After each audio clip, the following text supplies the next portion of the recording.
5:33 a.m. Wow. That is so beautiful. Wow. So here's the water down there, and lift that lid. And there's the water. Scary, well, someone left has a hole in it, so you just, and then it drips.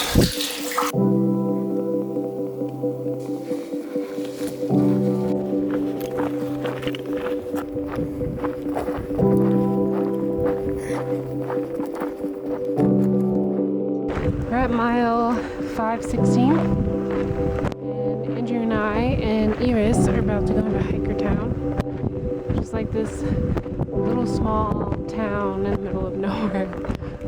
It's so hot.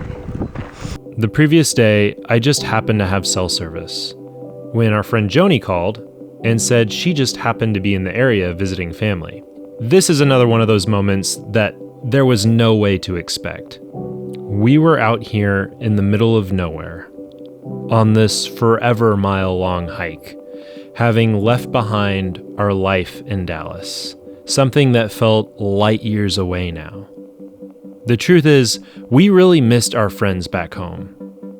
And all of a sudden, here was one of our closest friends, with pizza and ice cream, and her sister and brother-in-law and their brand new baby.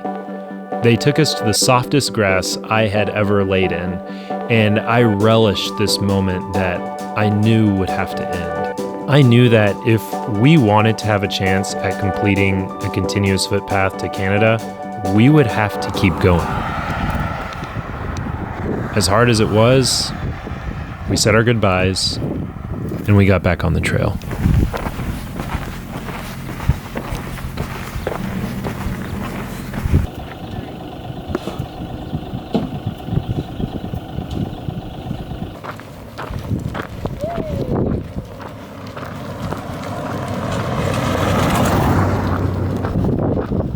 What time did we set up camp? 10 p.m. Yeah. And what time did we wake up this morning? 3 a.m. And now it's 4 a.m. 3:40.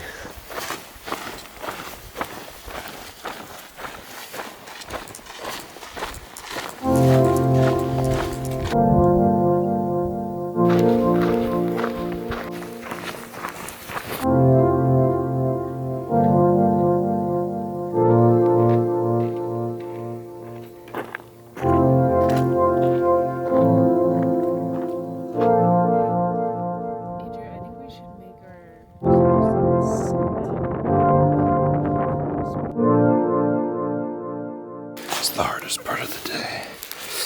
First time to stand up. It's always the hardest.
We decided to take a Zero into Tehachapi.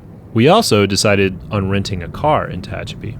The closest REI was only an hour and a half away. And I say only because since we were used to walking all day every day, our perspective of time had shifted to where an hour and a half really felt like nothing. Traveling on a highway when you're used to walking at 2 miles an hour, it's a very strange sensation. Everything feels like you're going really, really fast. But on top of that, on the way back from REI, we recognized some of the landscape that we had walked through a week ago. It took us a week to travel by foot what took us probably at this point in the drive about an hour. A week to an hour. You know that feeling you have walking around after you've been rollerblading or jumping on a trampoline for a while? This was kind of like that, but with your brain and how it perceives time and distance. Yeah, it's right down here. So right here we are passing over the PCT. 100 feet below us, you can see the trail. Right over there, that's the trail. And we are passing over the trail now. And that's where we ended up, over there on the other side of the highway. It's pretty awesome. We drove over the PCT. My shoes for the past 500 miles or so. These are my new shoes. The real problem in my feet was right in this area. It's just totally flat right there. I mean, there's just nothing left there. No more cushion. I think I ran probably at least 100 miles in these, just on cement, whenever I would run back at home just to try them out. So I probably have 600 or 700 miles on these. I would replace them at about 500 or 600. Sweet. Can I give you some money for gas? No. Are you sure? Because you came all the way from wherever. Don't worry about it. Well, thank you. Sure. Have a good time. Thank you. Good Thank luck you to so you. much. It's good meeting you. Yeah. You too. Thank you. Hope you guys make it. We'll try. This next stretch would be the heaviest weight we would carry. 7 liters of water, about 14 pounds, to make it 36 miles to the next water source, and 4 days of food. I did not know what our packs weighed, and I did not want to know. I just wanted to get to that water source.